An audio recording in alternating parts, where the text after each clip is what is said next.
audiencia del Partido Solidario a que estén acompañándonos en esta noche, porque la verdad que vamos a tener un análisis profesional, exhaustivo. Lo tenemos a Seba Pochabud, aquí consultor en comunicación y estrategia, director de la consultora Explan y de la agencia Usina Creativa. Yo cuando lo conocí éramos muy jóvenes y era otra, ya me va a contar, era otra la agencia, pero bueno, es un especialista en campañas electorales. Y para poder entender, tenemos que convocar a estos nuestros analistas cordobeses, por ejemplo, para entender el escrutinio de aquí de Córdoba. Así que Ariel Chiarotti y Marta Gaitán, te damos una bienvenida y te agradecemos que te hayas llegado personalmente aquí al piso de Mordisquito.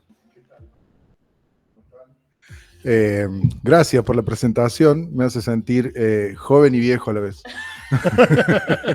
Te quise involucrar en el avance de mi edad, ¿viste? Muy bien, igual estamos muy bien, Marta, muy bien. Eso es cierto.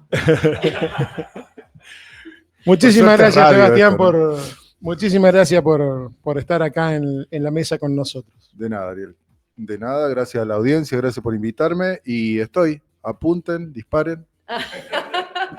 Bueno, primero contanos un poquito sobre vos, como comunicador, como periodista.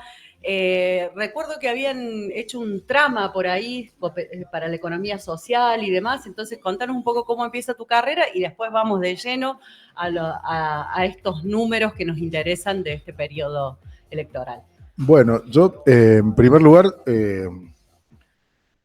estudié comunicación para ser periodista, ¿sí? Mi intención cuando arranqué fue el periodismo gráfico de investigación político, ¿sí? Rubro que se ha empequeñecido con los años, si los hay. Mi norte era la revista Humor, la revista El Porteño, El Periodista, más adelante las crónicas de la Rolling Stone y el Página 12. Pero con la carrera me di cuenta que lo que más me gustaba era la comunicación en sí. Claro. Los procesos sociales entendidos desde el punto de vista de la comunicación. La comunicación no es mucho más que un punto de vista y un recorte para comprender a las sociedades. Y me di cuenta que eso me gustaba mucho, entonces me especialicé en la investigación en comunicación y rápidamente, como tenía una militancia en derechos humanos y demás, me dediqué a llevar adelante proyectos de medios de comunicación vinculados a la difusión de los derechos humanos. Dirigí mucho tiempo el periódico Será Justicia, que fue el diario de los derechos humanos en Córdoba, y después coordiné proyectos de comunicación y de medios para la economía social y solidaria. Ahí desarrollamos algunos canales de televisión, algunos proyectos de radio, muchos proyectos gráficos, medios gráficos y medios digitales. Tuve todo ese trayecto y me di cuenta en algún momento que los medios estaban rompiéndose todos, ¿sí? Y que el periodismo en sí estaba empezando a dejar de ser una actividad que tuviera la intensidad que tuvo hace 20, 30 años. Y que las sociedades empezaban a tener una complejidad distinta al calor de las nuevas tecnologías, y lo que hice fue especializarme más en procesos de comunicación de tipo publicitario, orientado a la publicidad institucional, corporativa, de gobierno. Armé la agencia con un socio en su momento, que hoy sigue vivo. El año que viene cumplimos 20 años, y después, hace un poquito menos de 10, dos amigos también que vienen de los medios y de la comunicación, me ofrecieron armar una consultora, y me di cuenta ahí que podía desarrollar lo mismo que antes hacía, pero cobrándolo. Bien. Sí, entonces ahí fue ya el salto definitivo a la consultoría en comunicación política, y de ese momento, en los últimos 9 años, del 2016, ya llevamos, no sé, 150 estudios estadísticos hechos, 50 campañas y bien, la verdad muy bien, pero a la vez un poco aterrado, porque esto es algo que cambia todo el tiempo. Claro, ¿Sí? claro. Explans, creo que, no sé, planes. Explanans es un nombre, ¿Eso a qué se refiere? un nombre derivado del latín que es básicamente el conjunto de los elementos explicativos de un fenómeno. ¿Sí? Para cualquier fenómeno hay un explanandum, que es su descripción, y un explanans, que es su explicación. ¿Sí? Muy bien. Bueno, No sé vos, Ariel, pero yo quiero ir es a muy la de parte nicho el nombre, pero... Sí.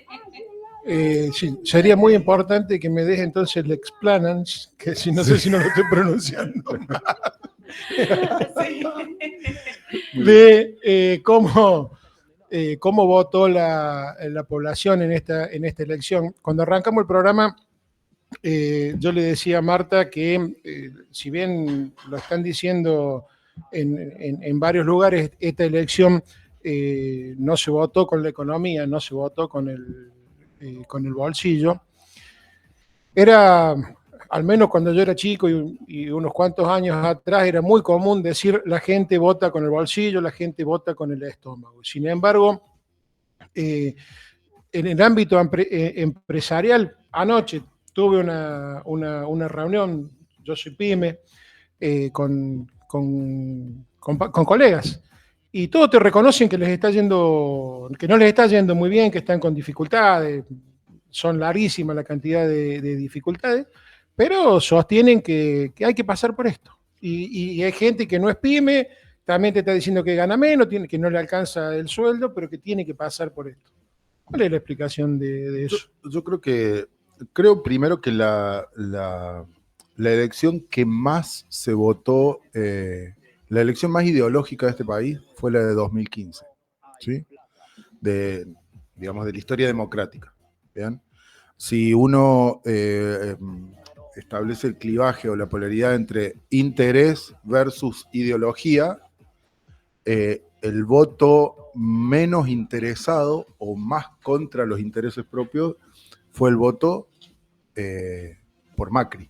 Bien, todos los indicadores económicos venían sostenidamente en términos macro y en términos micro en números positivos desde hacía más de 10 años y sin embargo la gente votó un cambio institucionalista, republicano, contra la corrupción.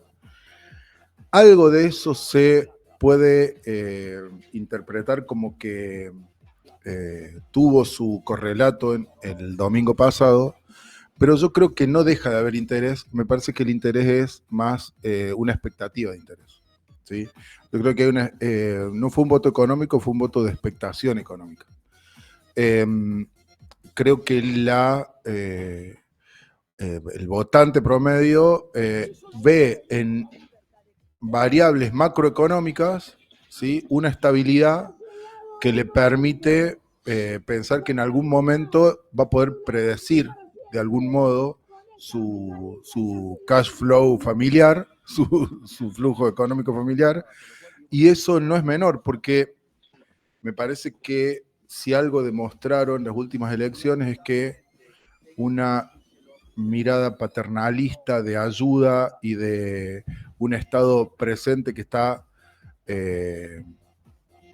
tratando de resolverte la vida, no necesariamente es interpretada por los electores como algo favorable o positivo. ¿Bien?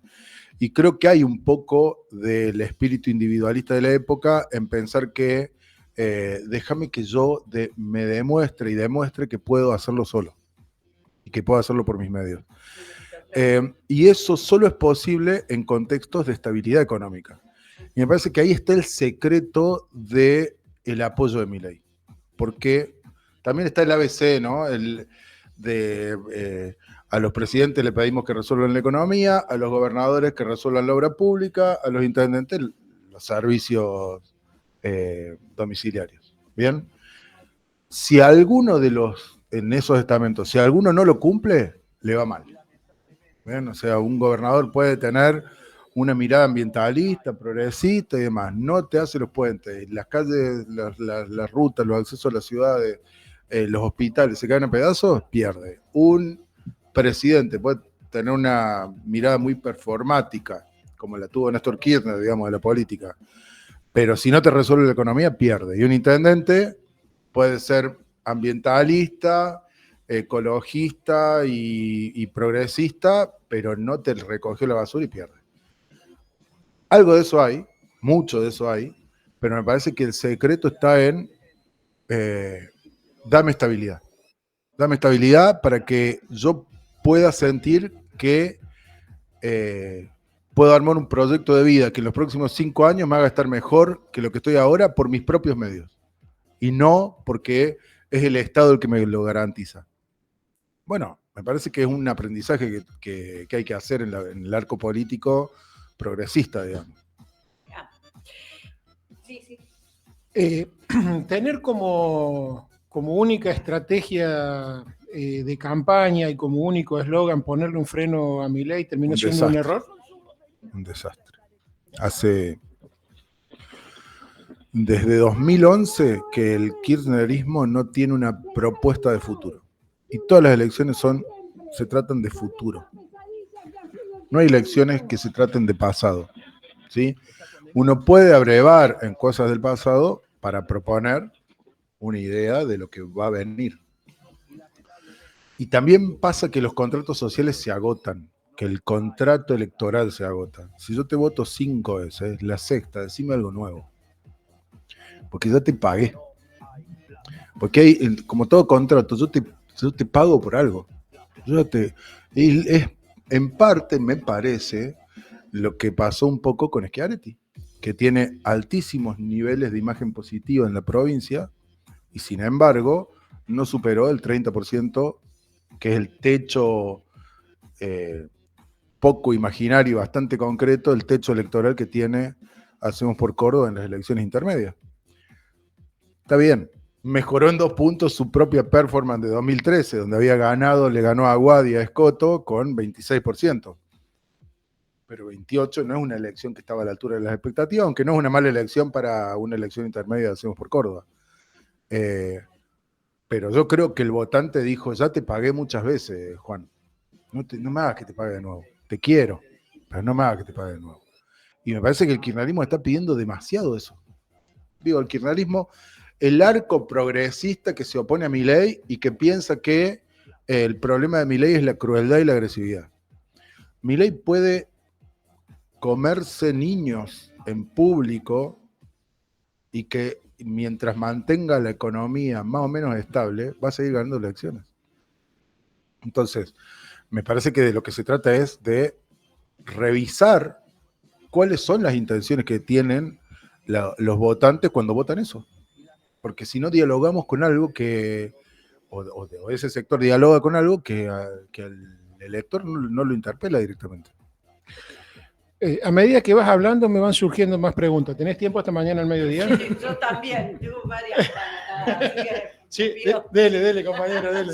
Igual son activos de respuestas, ¿no? Es tan cambiante la realidad que... Es verdad. Esto, hablando de realidades fluctuantes, cambiantes, el tema de la confianza en las encuestas tiene que ver más con quién pide las encuestas o con la población que tiene que nos da como una sorpresa en cada elección con cosas que no están previstas, que no están medidas, que no están antes dichas. Yo hago encuestas, ¿sí? Confiar en una encuesta es como confiar en un ex. Bien. Una encuesta es siempre una foto del pasado. ¿Está bien? En un contexto cambiante y de una dinámica muy acelerada, como fueron las de esta coyuntura electoral, que todos los días había una bomba distinta, que si no era una candidata senadora de una provincia que había estado presa en Estados Unidos, era Donald Trump diciendo que si Milei era reelecto, el presidente le iba a mandar plata. Todo un nivel de delirio y de dramatismo en el que día a día cambiaba la tapa de los diarios abruptamente. En ese contexto, una encuesta que siempre es un intento de una aproximación fotográfica ¿sí? Sincrónica de un momento, siempre es pasado. Me parece que para mí el problema no es de las encuestas, para mí el problema es del uso que se hace de las encuestas. Las encuestas te sirven para promover el proceso de toma de decisiones validados. Te sirven para planificar acciones de corto plazo, te sirven para tomar medidas, hacer elecciones tácticas, no te sirven para desarrollar una estrategia, para hacer planificación a largo plazo, para anticipar el futuro. Bien. Además, las metodologías de encuesta están cada vez más estresadas. Bien. Ustedes piensen, en las elecciones de 2003, ¿cuántas encuestas había circulando? ¿Sí? 5 a lo sumo. En estas elecciones intermedias, ¿cuántas encuestas hubo circulando? Decenas. Diría centenares. Esa minería de datos también estresa al elector, que es quien tiene que dar un dato. A nosotros nos pasa, yo hago una encuesta presencial en, digamos, un pueblo intermedio del interior provincial, supongamos, no sé, La Carlota o Villa María, y me da clavado, porque yo levanto 800 casos, que es una muy buena cantidad de casos para Villa María, que tiene poco más tiene 80.000 electores, y tengo una imagen precisa con un margen de error de 2,5, y es clavado. Ahora, yo hago una presencial en la ciudad de Córdoba, y tengo que enviar encuestadores a Jofre Sur, tengo que enviar encuestadores a Las Violetas, tengo que enviar encuestadores a las zonas periurbanas fuera de la circunvalación, y además tengo que enviar encuestadores a las Torres Gama, tengo que enviar encuestadores a los country de zona norte, y son públicos que tienen peso relativo muy fuerte en la elección, porque están sectorizados, a los que yo no llego, con una presencial. Hago una digital, hago una telefónica, ni hablar, las telefónicas, si uno ve una encuesta telefónica, tiene que cerrar los ojos y pasar la página, así de simple. No hay encuesta, y más si es método Kawi, o sea, si es donde una máquina llama, que tiene más de 100-1 de efectividad, o sea, son menos de 1 cada 100 personas las que responden a una encuesta. ¿Quién responde a la encuesta? Quien tiene tiempo, quien está activado políticamente, tiene alguna idea, o quien quiere hacerle daño a la encuesta. ¿Se entiende? Entonces, ese tiene un sesgo muy grande. La telefónica con operador tiene un índice de respuesta de 10-1, más o menos, que ahora debe estar en 15-1, porque la gente está cansada. En el interior provincial, o en pueblos chicos, incluso en el interior del país, yo hago una presencial y a los encuestadores los invitan a tomar un café a la casa, como en el censo. ¿Se entiende? Porque el grado de confianza es distinto. En otros barrios, en Córdoba, no les abren la puerta, porque o los pueden chorear a los encuestadores, o el encuestado piensa que el encuestador le está haciendo el contestido. Entonces, para mí la mejor metodología hoy para aplicar en contextos electorales de mucho estrés de la minería de datos es la encuesta online digital, pero ahí hay que ver otras cosas. El que se va a una plataforma para responder probablemente esté sesgado, tenga ganas de responder. Y la gente que tiene ganas de responder no es el promedio de las personas, porque a las personas digo, este es un país muy politizado y sin embargo la política le interesa al 20% de la población, ¿sí? Y las encuestas online, digitales, sobre plataformas, nativas de plataformas, necesitas que sean 3 preguntas para que sean efectivas, ¿bien? Con 3 preguntas, muy difícilmente tengas un corpus de datos que te permita tomar decisiones validadas. Entonces, hay también, además de que hay más encuestas, de que la realidad es dinámica, entonces la encuesta siempre queda vieja. También hay un problema metodológico hoy que es de la época, que es cómo logramos que alguien conteste de manera verosímil, genuina y además representativa. Porque yo largo encuestas nacionales que junto 15.000 casos, pero mujeres jóvenes del NOA argentino, tengo 5. Entonces lo que tengo que hacer es armar bases, llamarlas, buscarlas. ¿Se entiende? Eso encarece muchísimo el dato. Entonces, una encuesta fiel, nosotros medimos la provincia de Córdoba 45 días antes, ¿sí? A nosotros nos dio que ganaba la Libertad Avanza. No por mucho, pero que ganaba la Libertad Avanza. Pensamos, la campaña recién arrancando, Juan Schiaretti arrancó tarde la campaña, Natalia de la Sota primereó a todo el mundo, entonces nos daba alto, nosotros pensamos, Natalia arranca de su techo y va a ir bajando. Pablo Carro fue atrás de Natalia de la Sota, entonces no logró captarle los votos. Finalmente lo que pasó fue que Natalia y Pablo Carro sumados son 3,5%. El kirchnerismo en Córdoba saca habitualmente entre el 9 y el 12. ¿Sí? O sea, 2,5 puntos son los que se llevó el peronismo Natalia de la Sota, que es ínfimo respecto de la expectativa. Y no pudimos medir después, porque como nosotros no vendimos encuesta en esta campaña, trabajamos en otros ámbitos para otros clientes, no tuvimos la guita para hacer una medición que a nosotros nos hubiera gustado, porque te sale mucha guita el dato. ¿Se entiende? Entonces, todo un cúmulo de complejidades. Hacer una encuesta precisa implica utilizar metodologías muy novedosas que tienen una exigencia muy fuerte para el encuestador en términos de la rigurosidad, son caras y en general te dan un corpus de datos que es corto para tomar todas las decisiones que querés. Porque después un candidato lo que quiere es, medime a estos 20. Puede medir 20. Al tercero, la persona ya se va. No sé si respondí. Disculpen que me fui por la metodología. No, está bien y no te interrumpí porque realmente es muy interesante. En una parte dijiste anteriormente que, y es una respuesta que le he escuchado mucho en estos días, y no sé si es por mi idiosincrasia pyme, que nunca se me ocurrió hacer un plan de negocio para ganar menos, para ganar lo mismo que el año pasado, es que me molesta la respuesta que me están dando. Te la voy a hacer a vos como especialista y también se la voy a hacer al próximo entrevistado que es político. Desde el domingo hasta acá escuché muchísimo ese justificativo de mejoramos o mantuvimos la performance del 21, del 17, qué sé yo, dependiendo de qué partido político, de qué espacio, si Juan, si el peronismo. El peronismo, principalmente en la provincia de Buenos Aires, te dice, no perdimos votos, sacamos los mismos votos que el 7 de septiembre, 300.000 votos menos. Y de no sé cuántos diputados de la elección anterior,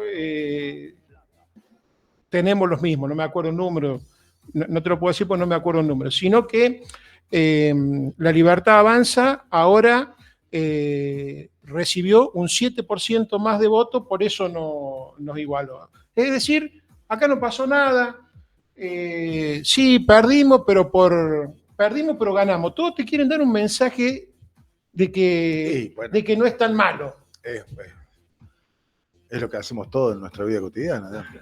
Pero al margen de eso, al margen de que todos nos autojustificamos y tratamos de vernos, de que el espejo nos devuelva algo que nos reconforte un poco, el problema del peronismo en la provincia de Buenos Aires, el último problema que tiene es electoral. Un problema de una interna feroz que no se resuelve porque hay un liderazgo nacional que no gana solo y que no puede ir a la cola de nadie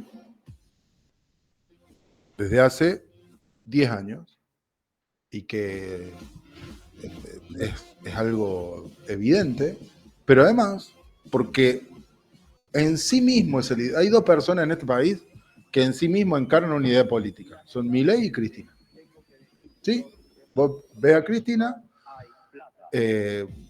y sabés exactamente qué propone políticamente, sin escucharla, sin nada. Vos sabés que Cristina es el Estado inclusivo, calentar la economía, los valores macroeconómicos están después de meterle guita en el bolsillo de la gente. La guita en el bolsillo de la gente permite, ¿sí?, resolver el problema macroeconómico. La estabilidad no es prioritaria, el Estado tiene que estar presente, los derechos de las minorías tienen que ser respetados y Y vos ves a Milei y sabés que Milei te está diciendo el Estado tiene que reducirse a su mínima expresión, hay que eliminar todos los impuestos que se puedan y si es posible todos los impuestos, ¿sí?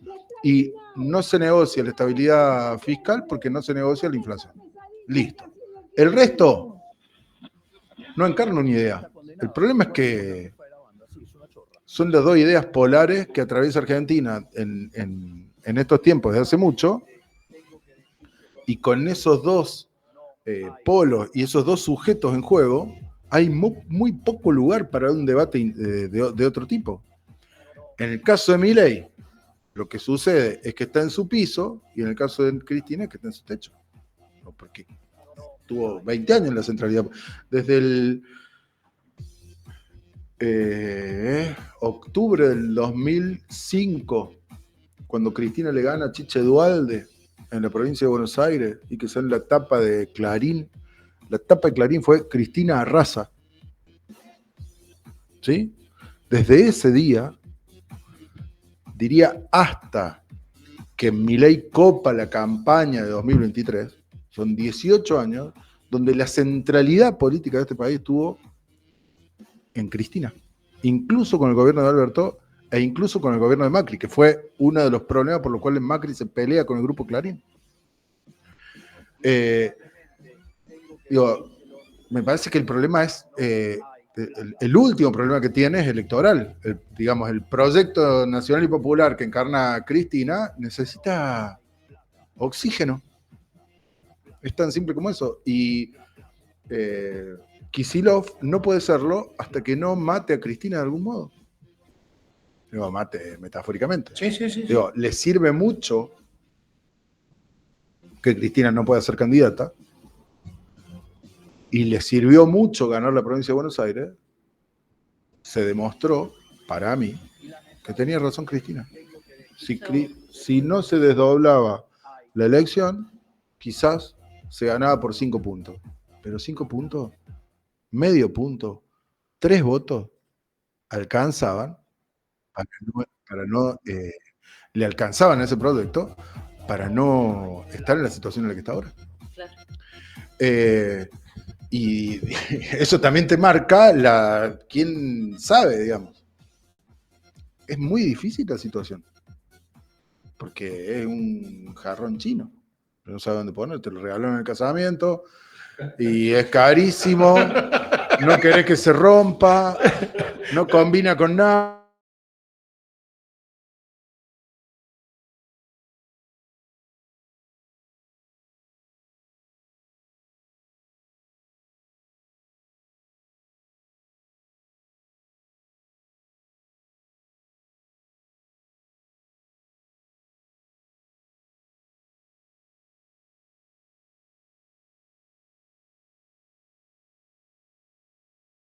Si él cree que las campañas políticas del campo nacional no tendrían que estar manejadas por profesionales y no por los propios candidatos. Sí. Bueno, es uno de los... nosotros, yo personalmente y en la consultora, trabajamos con todo el arco político. Todo el arco político es un ejercicio de ética profesional al que nos obligamos. Yo tengo mi corazoncito. Ahora, claro, no me paga nunca. Porque es justamente el estilo de Cristina. Claro. Pero Cristina hay una. Exigente con los propios y... Pero además, no, claro, pero pensar que resolvés la comunicación con política, que resolvés la campaña, que sabés más que el consultor, que sabés más que el estratega, que podés diseñar, delinear, definir la campaña. No, y yo lo he visto en muchos distritos, incluido Córdoba, candidatos que vos sabés que van a sacar entre 5 y 8 puntos, y sin embargo actúan como si arrasaran las elecciones. ¿Se entiende? Claro. Y me parece que eso impide también una narrativa de futuro que sea capaz de interpelar a personas para que dejamos de interpelar, o que se dejó de interpelar. A ver, cuando se habla de derechos, los derechos son universales. Si yo ando en Rappi, irrenunciable, imprescriptible. Mira, si yo ando en Rappi todo el día, ¿sí? probablemente no tenga la misma idea de derechos que tiene un empleado público, ¿sí? Con un sindicato que le permite disputar paritaria y tener una jornada laboral de 7 horas con 2 francos por razones personales al mes. Y es tan sencillo como eso, digamos. Entonces, es probable que el problema principal no sea electoral. No es que quise evadir la pregunta anterior, sino que me parece que no tienes respuesta, digamos. O sea, vos lo que describís es cómo actúan las personas. Las personas actúan autojustificándose. Vos, yo, todo. Milei, Cristina, Schiaretti, todo el mundo. En lo político, más que nada. Pero el problema que hoy está teniendo el arco nacional y popular tiene que ver con la narrativa. ¿Se quedó corto de narrativa? No tiene una... No puede hilar por qué es mejor. ¿Lo resuelve una interna eso? Yo creo que la interna tiene que ser...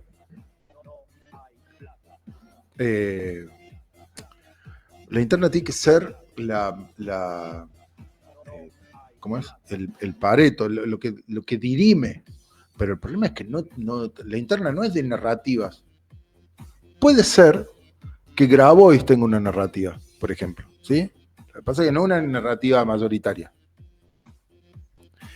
Y probablemente Grabois, para crecer, no tenga que parecerse más a Massa, tenga que radicalizarse.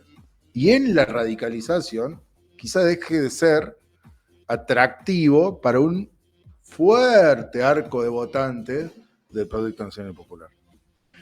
En el caso de Milei es distinto, porque Milei vino a ocupar algo que es un liderazgo de un lugar que estaba huérfano de liderazgo.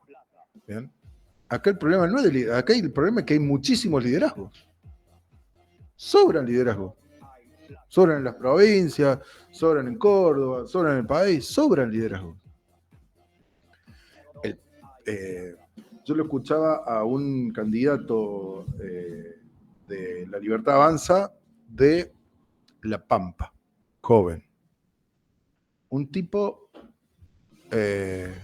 inesperadamente razonable, amable, al que finalmente el entrevistador, periodista de Buenos Aires, le pregunta, pero ¿por qué me hablas así bien? No parece, no tiene nada que ver con lo que expresa Milei. Y el tipo le dijo, yo hablo así siempre, y en general, todos los que creemos en esto, los liberales hablamos así, no nos escucha nadie. Si Milei no hablaba como hablaba, no nos iba a escuchar nadie.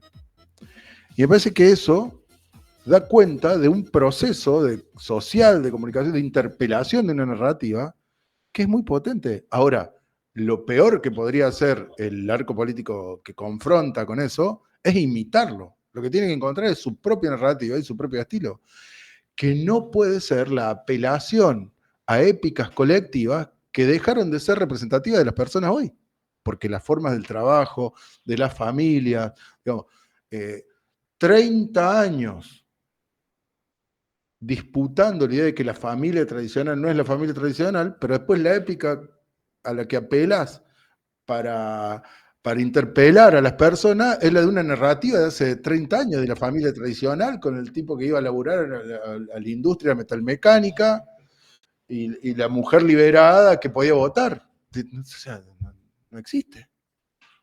No existe. Entonces, yo sí creo que es un problema de narrativa.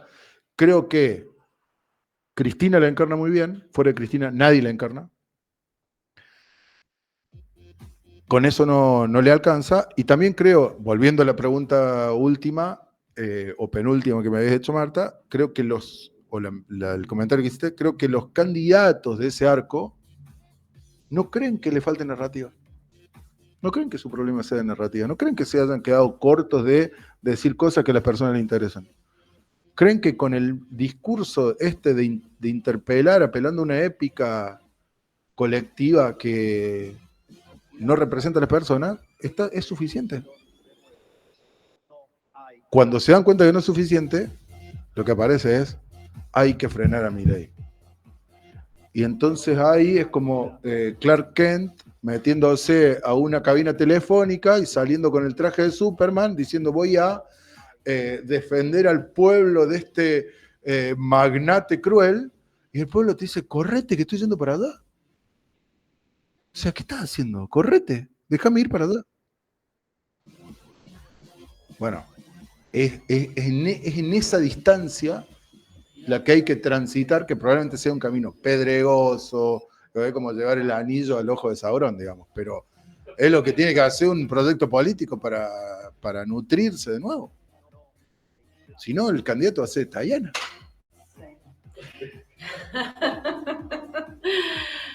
Claro, Seba, ¿crees que la derecha tiene la estrategia de vaciar la educación, los contenidos y la reflexión crítica de los jóvenes o de la población en general? Que esta forma vulgar de hacerse ver, que es poco bella, digamos, para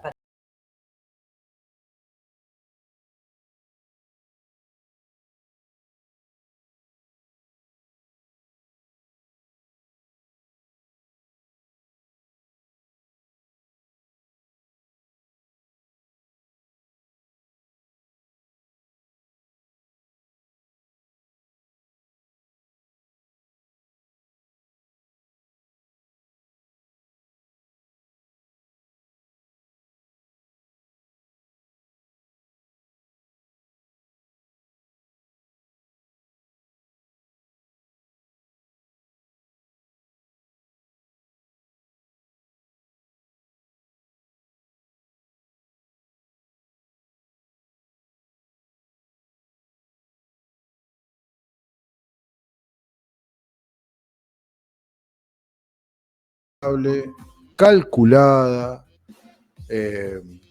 y sentida y elaborada por mucha gente. Y creo que en esto de pensar que hay una mirada paternalista del Estado que finalmente hace que las personas o muchas personas sientan que los trata como a niños, también tiene que ser para nosotros, para quienes entendemos la política y los procesos políticos como fenómenos más complejos que solo el acto electoral, tiene que ser un llamado de alerta. Porque quizás aquello a lo que nosotros nos apegamos, como mirada crítica, como construcción de una sociedad capaz de hacer reflexiones sobre su, eso yo, solo sea proyectos políticos, siempre sienten que son los buenos y que eso no importa en lo absoluto. Porque los otros también piensan que son los buenos. Hay Jonathan Haidt, que es un filósofo muy interesante estadounidense, que trabaja mucho sobre la moralidad y que hace poco empezó a trabajar sobre los procesos de aprendizaje y que tiene un libro sobre la adolescencia que se llama La generación ansiosa, que está muy bueno, pero que en 2013 hizo una conferencia en una universidad estadounidense y terminó la conferencia diciendo: todos los pueblos, todas las culturas, todos los grupos humanos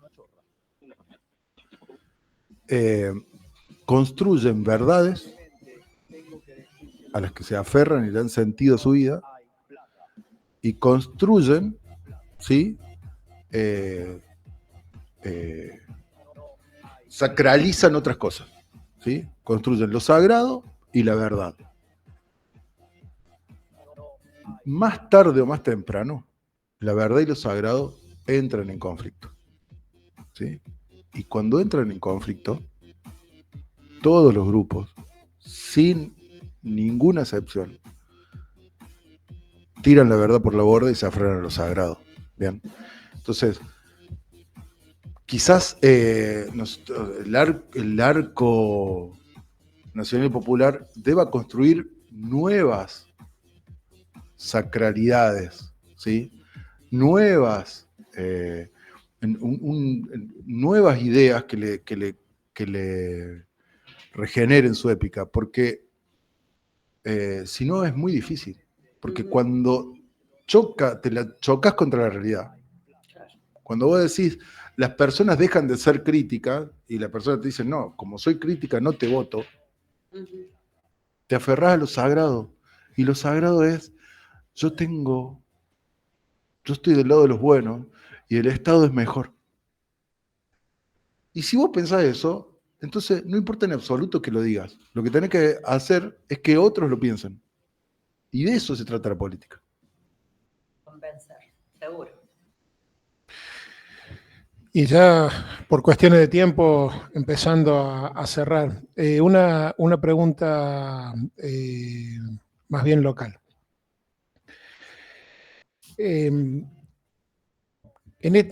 Hace un rato hiciste un análisis del resultado que obtuvo Natalia de la Sota y Pablo Carro. ¿Vos creés que Natalia es una preocupación para Yarlora, para Schiaretti, para el 2027? ¿Una preocupación? ¿Vos creés que Natalia de la Sota tiene más chance de ser de ser candidata a vicegobernadora o a vicepresidenta en 2027? No lo sé, por eso te pregunto. Y para mí, yo creo que la lógica del peronismo es habitualmente esa. Digamos, cuando Yarlora le hizo la interna y se confrontó y tal, adentro, cuando Massa sacó lo mismo, o sea, Massa sacó 13 puntos, 15 puntos, y después terminó adentro para ganar con Alberto Fernández. O funciona así. Funciona así. Y yo me parece valorable el riesgo que asume Natalia de la Sota. También me parece que es un riesgo calculado, porque es un riesgo, es un salto de una pileta con bastante agua.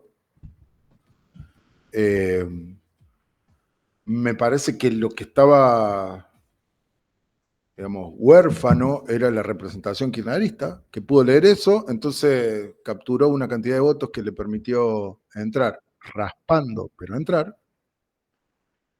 Y me parece que tiene todo para sentarse digo, construyó lo que no había podido construir para entrar en la lista de Hacemos por Córdoba en estas elecciones. Pero tener solo tu apellido para acompañar al otro apellido de prócer de Córdoba, y capaz que no te alcanzaba. Ahora tiene un capital político suficiente para sentarse a hablarlo. Hay que ver si ese capital político es de ella o es de Massa.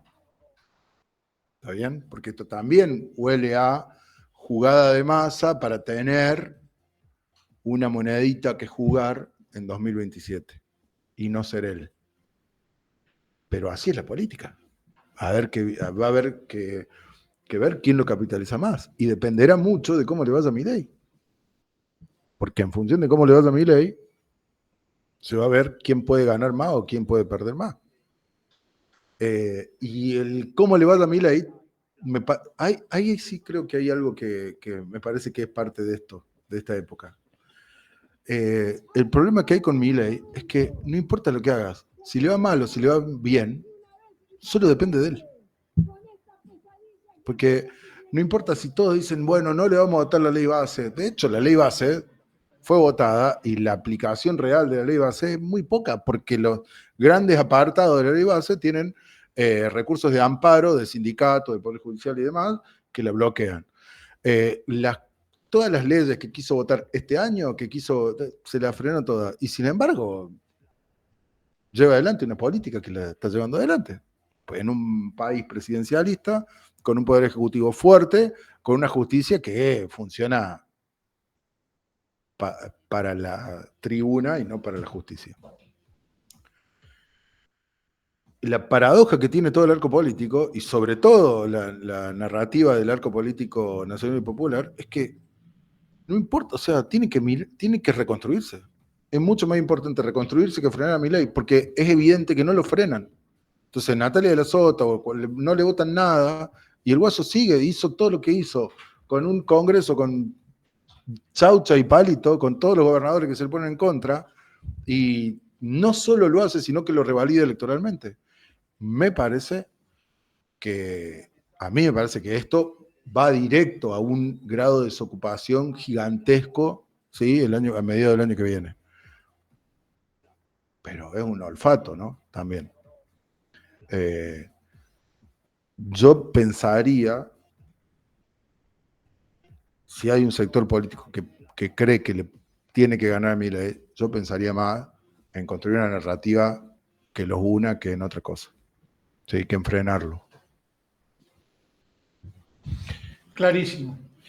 Es una cuestión de tiempo. No, tengo como 20 preguntas más para hacerte. Está muy interesante todo lo que decís, pero es la hora 21. No tenemos plata. No hay más plata y además, bueno, nos quedamos con la frase esa de Néstor que dice que ningún triunfo ni ninguna derrota es definitivo, que todo es dinámico y que, bueno, por supuesto, no sentarse, pero como militantes, pensar que esta es una parte de la batalla, digamos, y que, bueno, la historia sigue. Era mentira el final de la historia. Sí, ni de las ideologías. Claramente. No. Es una opinión. Pero es que claramente, pero además porque así es la dinámica. Pues, o sea, ya 40 años de democracia, 40 y pico, te permiten ver que funciona de este modo. Y que funciona de este modo y que no está mal que funcione de este modo. No está mal también asumir cuando la cosa no funciona como uno quiere. ¿Bien? Sebastián Pochaud, muchísimas gracias por llegarte aquí a Multimedios Mordisquito, al streaming del Partido Solidario. Y bueno, esperamos tenerte en esta temporada o en próximas para seguir pensando en colectivo, para seguir analizando y para deliberar entre todos y todas. Muy bien, bueno, muchas gracias. Muchísimas gracias, realmente muy, muy interesante, muy atrapante todo lo que has desarrollado, así que enormemente agradecido. Hasta pronto. Cuando quieran. Chao.